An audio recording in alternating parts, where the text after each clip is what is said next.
پاکستان نے عالمی کشیدگی کے دور میں اہم ذمہ داری سفارتی ذمہ داری سنبھال لی. اقوام متحدہ کی سلامتی کونسل کا باضابطہ صدر بن گیا ہے ایسے وقت میں جب دنیا میں شدید تنازعات ہیں. اور وہ تنازعات کیا ہیں آپ بخوبی جانتے ہیں. سیاسی تقسیم بھی ہے, کثیر الطرفہ اداروں کی جو دیگر ایک ٹکراؤ بھی ہے, بڑھتے ہوئے شک و شبہات ہیں, ان کا سامنا ہے. تو اتنی کوئی آسان نہیں ہے دنیا میں, لیکن آنر کی بات ہے. تو ہم سابق ایمبیسڈر مسعود خان صاحب نے جوائن کیا.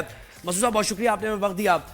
یہ برننگ ایشوز ہیں پوری دنیا میں, اور انہی برننگ ایشوز میں پاک بھارت معاملات بھی ہے, کشمیر کا مسئلہ بھی ہے. تو ایک بڑی اہم ذمہ داری ہے, لوگوں کی نظریں ہوں گی کہ کس طرح پاکستان اس کی صدارت سنبھالتا ہے.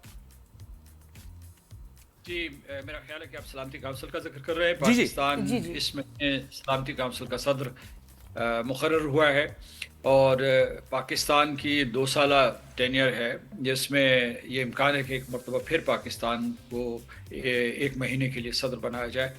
اس مہینے میں آپ نے جیسا کہ کہا, اس کی سب سے بڑی خوبی یہ ہے کہ اس کا ایک پس منظر ہے, تناظر ہے. اس وقت حال ہی میں 2 جنگیں ہوئی ہیں. ایک جنگ ہندوستان پاکستان کے درمیان ہوئی اور بہت خطرناک جنگ تھی, اور اس سے بھی زیادہ خطرناک ہو سکتی تھی. اور دوسری جنگ اسرائیل اور ایران نے, اور اس میں امریکہ بھی شریک ہوا, یہ جنگ تھی, اور یہ بھی پورے نصر خطے کے لیے بلکہ عالمی نظام کے لیے بہت ہی خطرناک جنگ تھی. ایسے تناظر میں پاکستان کو یہ قیادت کا رول ملا ہے, اور اس میں یہ ہے کہ یہ بھی آپ کو معلوم ہونا چاہیے کہ, اور سب لوگوں کو معلوم ہے کہ سلامتی کونسل میں داخل ہوتے ہی پاکستان کو 2 اضافی ذمہ داریاں دی گئی تھی. ایک ذمہ داری جو ہے جو کاؤنٹر ٹیررزم کمیٹی ہے, یا ٹیررزم کمیٹی ہے, اس کا نائب صدر ہے پاکستان, اور جو طالبان کمیٹی ہے اس کا صدر ہے. تو اس کا مطلب دہشت گردی کے خلاف جو بھی کارروائیاں کرنی ہیں اقوام متحدہ میں, اور خاص طور سے سلامتی کونسل کے حوالے سے, تو اس میں پاکستان کا ایک کلیدی کردار ہے.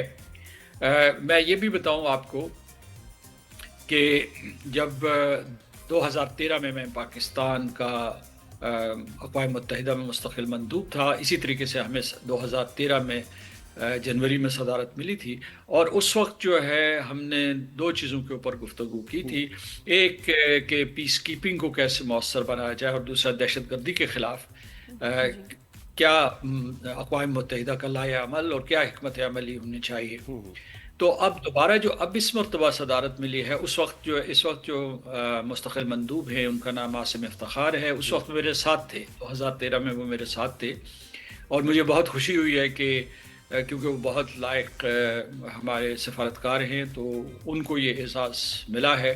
تو میں آپ کے اس پروگرام کے حوالے سے ان کو مبارکباد بھی دینا چاہتا ہوں. سر, آپ یہ بھی بتائیے گا کہ آپ کے خیال میں پاکستان کو سلامتی کونسل میں کون سے ایسے عالمی مسائل ہیں جن پہ سب سے پہلے توجہ دینی چاہیے اور ان کو حل کرنے کی کوشش کرنی چاہیے؟ جی, میں اسی طرف آ رہا تھا. تو میں آپ کو بتانا چاہتا ہوں کہ اس مہینے میں پاکستان کے زیر قیادت جو ہے وہ پیسیفک سیٹلمنٹ آف ڈسپیوٹس, کہ کس طریقے سے مذاکرات کے ذریعے, گفت و شنید کے ذریعے عالمی تنازعات کو حل کیا جائے, نہ کہ جنگ کے ذریعے.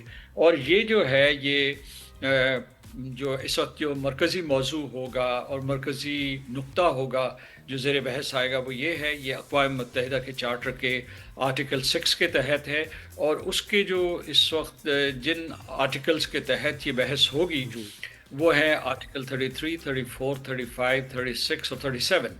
میں آپ کو بتا دوں کہ اس میں کیا ہے کہ بجائے اس کے کہ اقوام جب ان کے تنازعات پیدا ہو جائیں تو متصادم ہو جائے, تو اس کی بجائے یہ کریں کہ وہ گفت و شنید کریں. تو اس میں ایک ہے مذاکرات, دوسرا ہے انکوائری, کہ تحقیقات کی جائے کہ بھئی اسباب کیا ہے.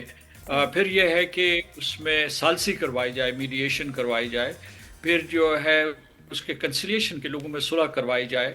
پھر اگر یہ طریقے نہیں کامیاب ہوتے ہیں تو اس کے بعد اگلا طریقہ یہ ہے کہ آپ کسی طریقے سے جو جوڈیشل ذرائع ہیں یا جو ریجنل میکینزمز کو متحرک کریں, کہ مثلا جو علاقائی سطح پہ جو معاملات حل ہو سکتے ہیں. اچھا, دوسرا یہ ہے کہ یہ بھی میں آپ کو بتاتا ہوں کہ یہ بحث اس لیے اہم ہے کہ لوگوں کا یہ خیال ہے کہ چیپٹر 7 اقوام متحدہ کو چارٹر ہے وہ بہت اہم ہے, کیونکہ اس میں اقوام متحدہ براہ راست مداخلت کر سکتی ہے.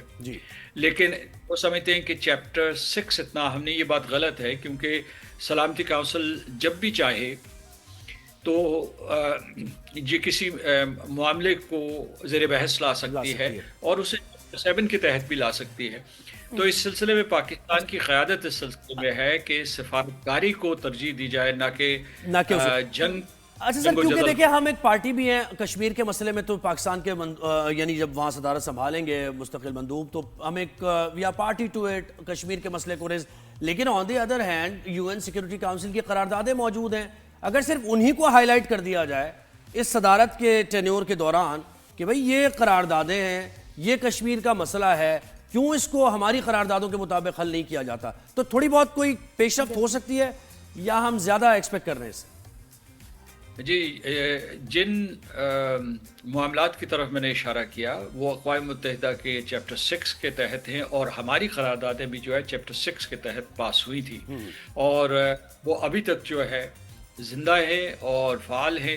کیونکہ ایک دفعہ قرارداد جب پاس ہو جائے تو اس کو اگر رد نہ کرے سلامتی کونسل، تو ان کے بارے میں جو بھی ان کے متعلق جو بھی اقدامات ہیں وہ آپریٹو رہتے ہیں. تو یہ مسئلہ میرا خیال اٹھایا جائے گا. میری اطلاع کے مطابق نائب وزیر اعظم اور ہمارے وزیر خارجہ اس کے ایک اجلاس کی صدارت کریں گے جس میں یہ موضوع زیر بحث آئے گا، اور وہ یقیناً ان قراردادوں کا ذکر کریں گے. ایک چیز جو کہی جاتی ہے کہ جناب یہ ایک کشمیر سے متعلق جو بھی قراردادیں ہیں، 12 کے قریب قراردادیں ہیں، ان کے بارے میں یہ کہا جاتا ہے کہ یہ چیپٹر 6 کے تحت پاس ہوئی ہیں. تو اس سے لوگ یہ کہتے ہیں کہ اگر یہ چیپٹر 7 کے تحت ہوتا تو حل ہو جاتا. میں سمجھتا ہوں کہ اس میں ایک باریک نقطہ جو لوگ نہیں سمجھتے، خاص طور سے جن کو اقوام متحدہ کے بارے میں علم نہیں ہے، کہ اس میں یہ ہے کہ ان آرٹیکل جن کا میں نے ذکر کیا اس میں اگر فریقین باہمی مشاورت سے، یا جو بھی آرٹیکل 33 میں جو چیزیں لکھی ہوئی ہیں، میں نے کہا تھا کہ نیگوشیشن، کنسیلیشن، میڈیشن، اگر ان سے نہیں حل ہوتا تو سلامتی کونسل دوبارہ سے اس مسئلے کو زیر بحث لائے اور نئے طریقے ڈھونڈے. اس میں سیکرٹری جنرل کو یہ ذمہ داری سونپے، یا پھر جو ہے عالمی عدالت میں بھی آپ رجوع کر سکتے ہیں. جی سر، اس وقت تو سب سے ارجنٹ ہے کہ غزہ میں سیز فائر ہو. جو مجھے جس بات پہ سب کو حیرانی ہوتی ہے کہ ٹرمپ نے بڑا ایک امپورٹنٹ انہوں نے رول پلے کیا ہے. پاکستان بھارت کی جنگ میں سیز فائر ہوا تو گھنٹوں میں ہوا.